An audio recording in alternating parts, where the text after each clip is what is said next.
Greetings, ladies, gentlemen, and those of other identities to my channel, The Deltarune Night. Not to be confused with the Roaring Night, mind you. Today, I come bring a new theory about the night because despite already making two theory videos on the night, there's so much more to discuss about this weird entity. Uh, Disclaimer though, today's theory shares some similar aspects to Mad Magpie's friend theory, so check it out. Link to their channel and the video are both in the description. But I'm getting ahead of myself. Let's start from how exactly I got here. You see, it started while I was thinking about another theory that has become quite infamous.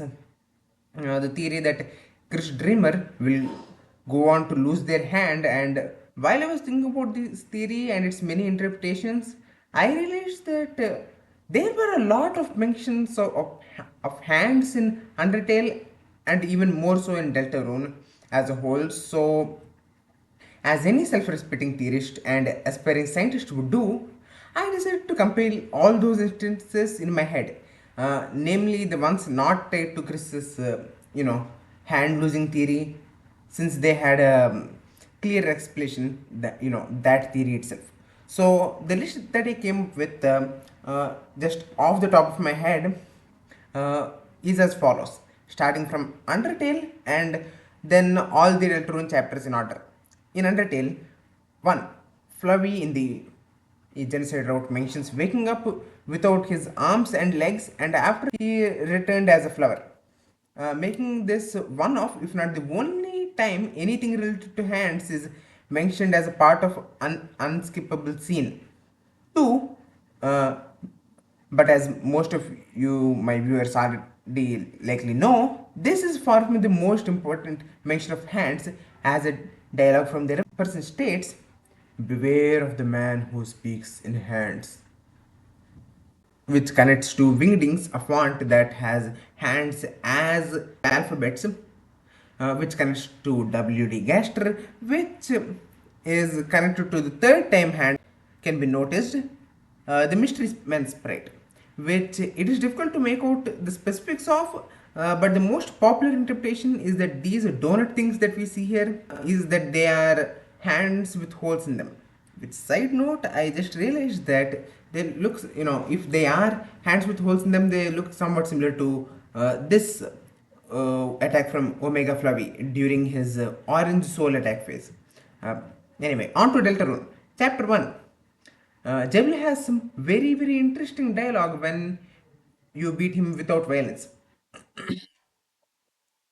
From now on, a nightmare will awaken in your hearts in the shadow of the night's hand.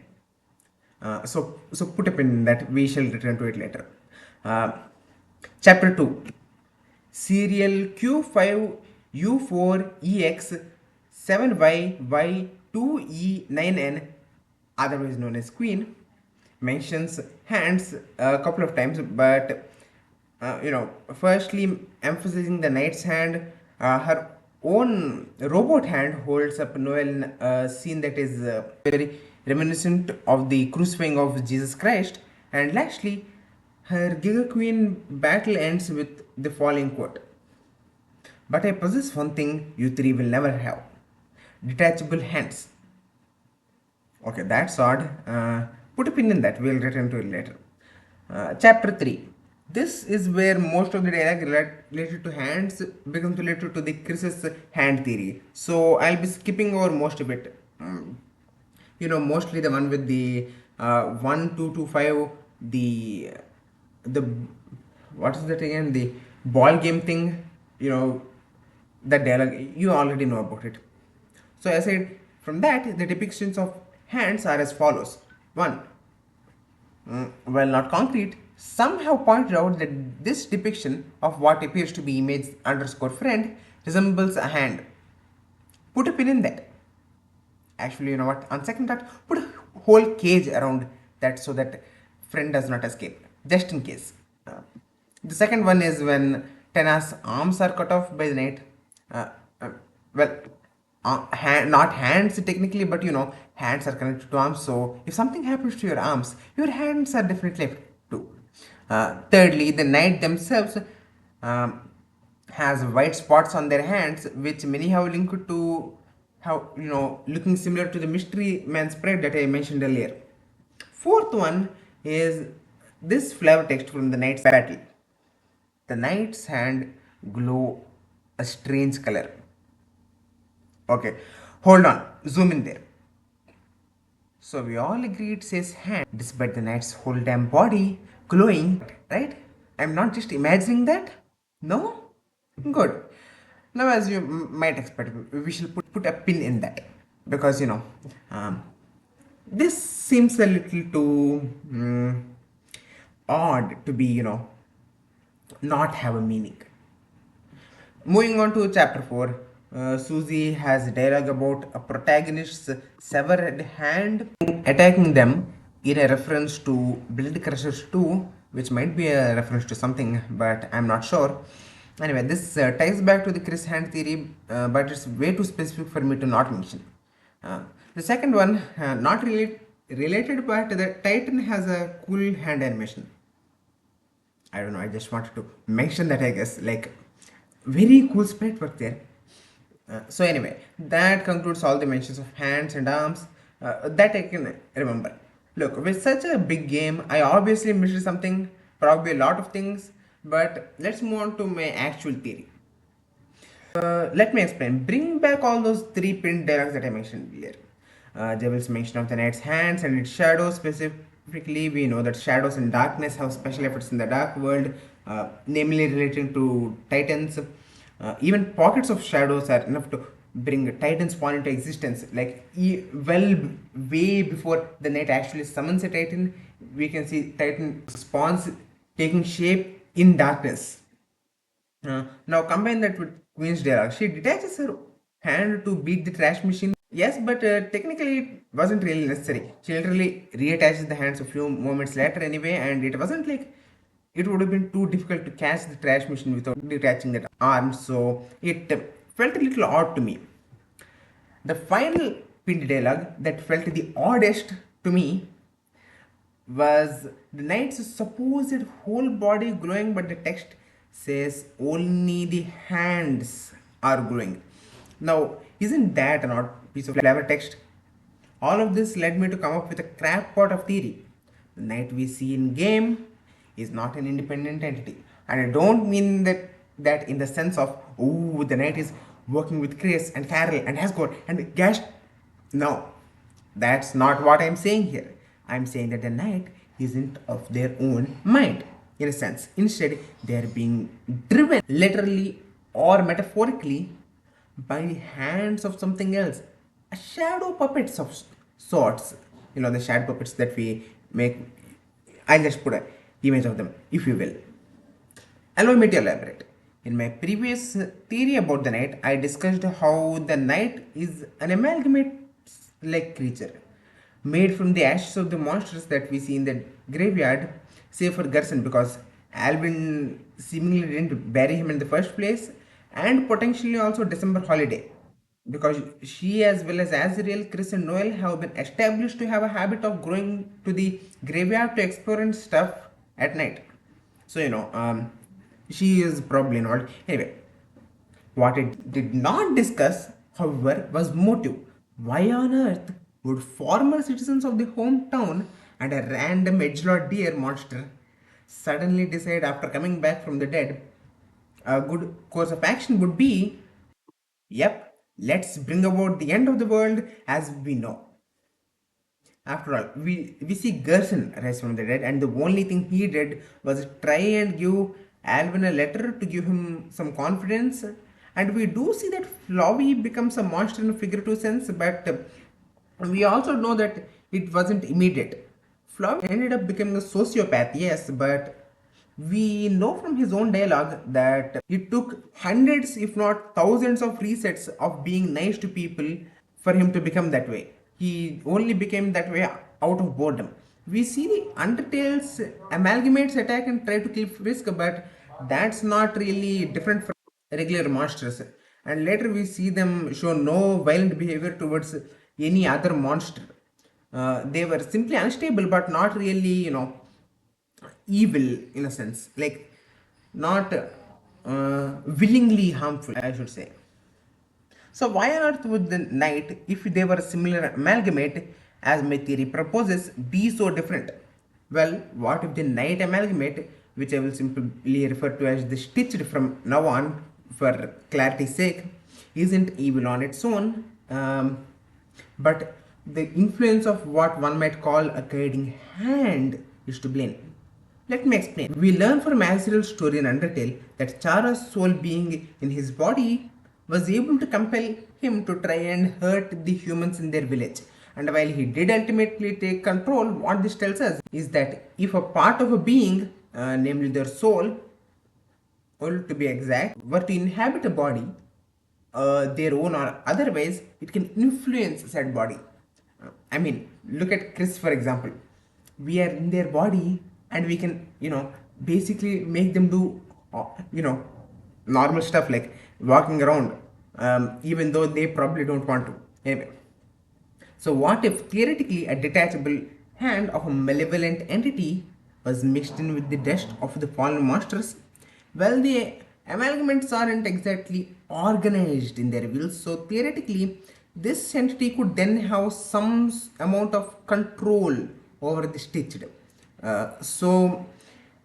You could say that in a way, the stitched is a shadow puppeted by the hands of another entity. And I feel this sort of makes sense. The shadow of a former residents of the hometown now being guided by the shadow of some entity's hands.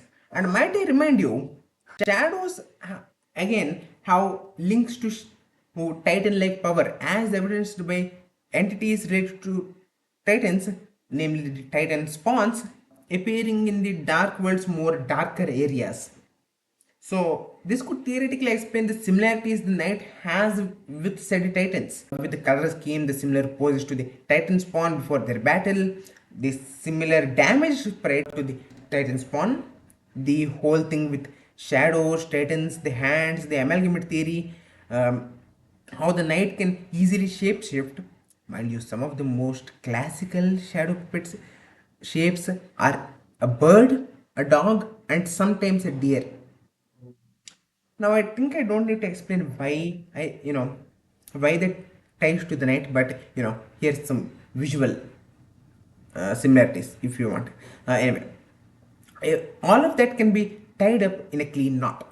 Granted, in the example that I mentioned, it was Chara's soul, the culmination of their very being inside of Azrael's body. But we do see that in the case of the amalgamate specifically, it is possible for a single monster to take center stage when it comes to determining its personality. For example, Snowdrake's mom in Undertale took center stage in the formation of this amalgamate, despite the fact that there are clearly other monsters, such as Vegetoids, for example, all mixed in. All of this is also not taking into account the fact that chapter 3, when we first meet the Stitched, is the same chapter which introduces the concept of darkness obscuring the reality of something. So, thematically, it would make sense that if the big bad introduced in the chapter at the end to be nothing but a harmless group of amalgamates whose reality is being obscured and guided by the shadow of a more malevolent entity, it would make the thematical sense. But all of this ignores the blaring question. Even if theoretically the hands of some other worldly entity is actually the one guiding the knights to do what they are doing, who or what is the entity? As I'm sure at least a few of you have already jumped into bringing Mr. Wingdings into this whole fiasco. And while I do want to say that he's most definitely involved in this thing, being the man who speaks in hands after all, he is for sure involved in this, but I have a more sinister theory as to explain how exactly he is. As I'm sure some of you have noticed, while compiling the instances of the hands, I pinned 4 instances, but so far I've only mentioned 3. I neglected to mention this image of image underscore friend, looking suspiciously like a hand. Do you see where I'm going with this? I believe that friend is the hand that drives this teacher forward. But not only that, I do think that Gaster is involved in this whole thing because I think he is the one driving this teacher forward too. Because I think image underscore friend is a shattered piece of Gaster detached hand, one possibly created during the Dark World experiment. Because Mr. Wingdings here has another title from Undertale, the title in question being the one who was scattered across time and space. And also, I also believe that friend might be the demonic entity that Chris summoned, leading to all of this. Anyway, but that's just a detail. I what I'm trying to say is that Gaster might not be the Flubby of the story. He might be the Alphys of the story, or he can potentially be both, which I'll get to later. Anyway, do you have any proof this? Well, Gaster's involvement part, we'll discuss that in a moment, but the friend part definitely holds some water. Since it's already been discussed in this community as a whole, that the knight, or as my theory is currently calling them, the stitched and friend have an eerie amount of similarities. Let's see some of the similarities. One, the knight and friend are both undoubtedly connected to the shadow crystals. The knight being one of the bosses who gives us the shadow crystal aside, they also seem to be the one who is distributing these crystals in the first place. If a few theories such as one of my early theories hold water, friend meanwhile doesn't seem to be too connected with the crystals themselves, but they sure are connected to the boss themselves. The friend appears in Spamton's side quest for the new body. In the Sword Drought final boss, Eram, the final boss of the Sword Drought, summons friends, but not their friends. I mean, they probably their friends, like image underscore friends. Eram summons image underscore friends to attack us. Anyway, and also while not as strong, friend is also near the dark rooms, near where we see Gerson. So man, that's a weak point, but still. Anyway, their laughing sounds are also very similar, and this is actually one of the more well-known connections between the two.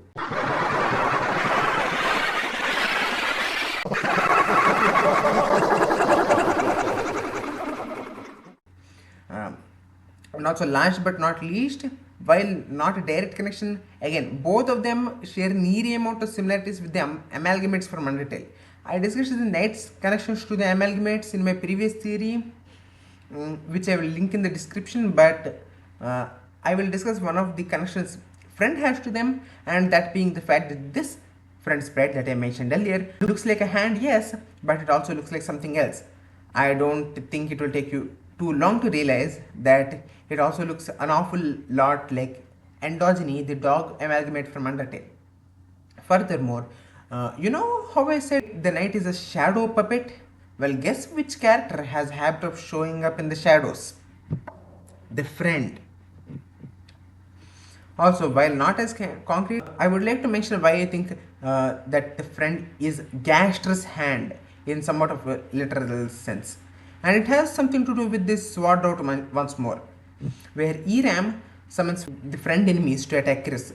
Assuming that Eram is the stand-in for whoever the big bad of this game will be, who the signs point towards being either Gaster himself, which yes, I said that he might be playing a role similar to Alphys in this game, in the scope of this series, but bear with me here. Or someone related to him, which I think is more likely.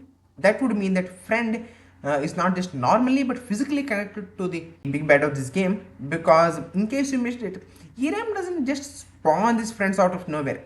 They physically fly to the place where they spawn them, in order to spawn them. However, the most damning piece of evidence comes from Undertale once more.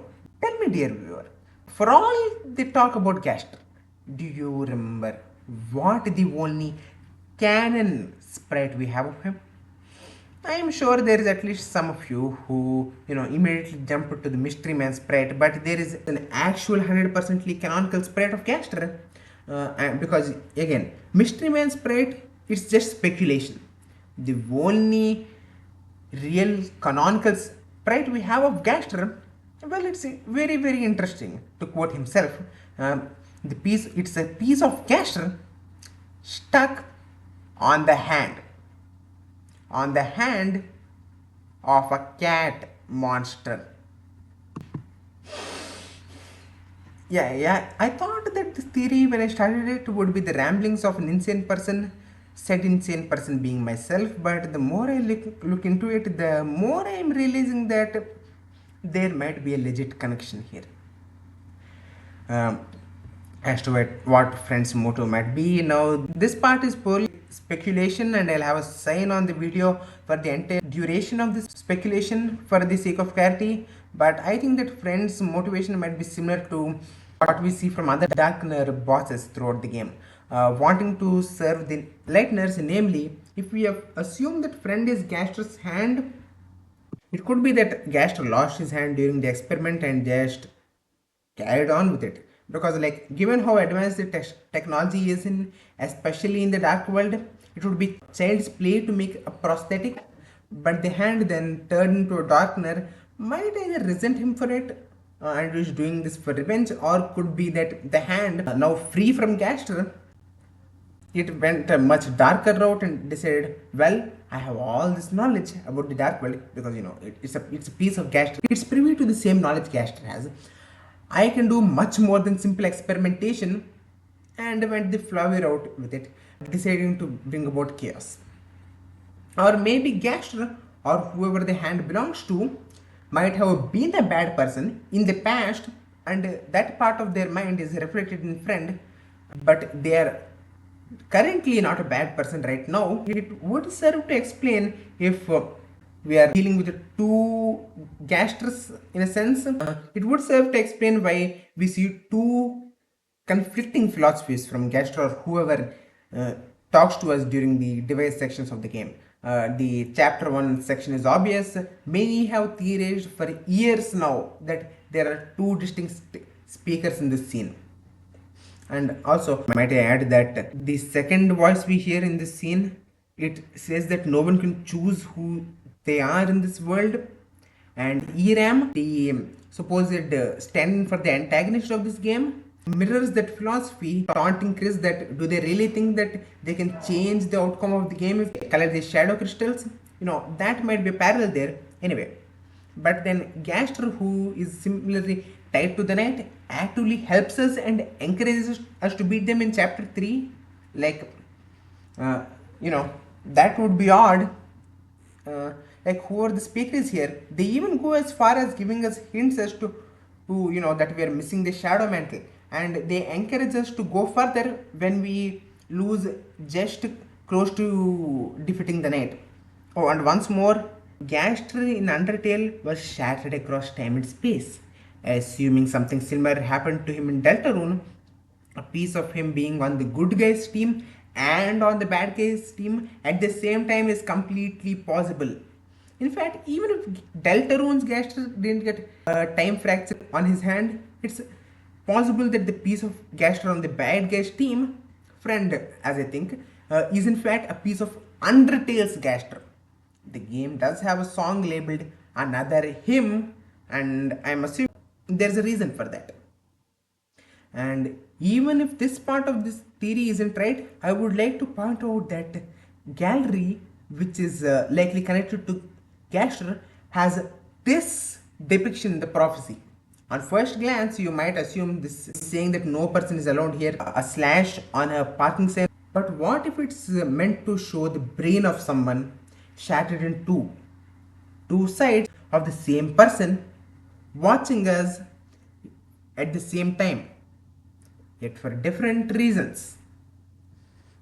Now, I would like to acknowledge another theory I have seen floating around made by Magpie, which I suggest you check out since it's very well made. But the gist of it is that instead of Gaster's hand, friend is instead Chris's hand from a from a different timeline or something like from a previous reset.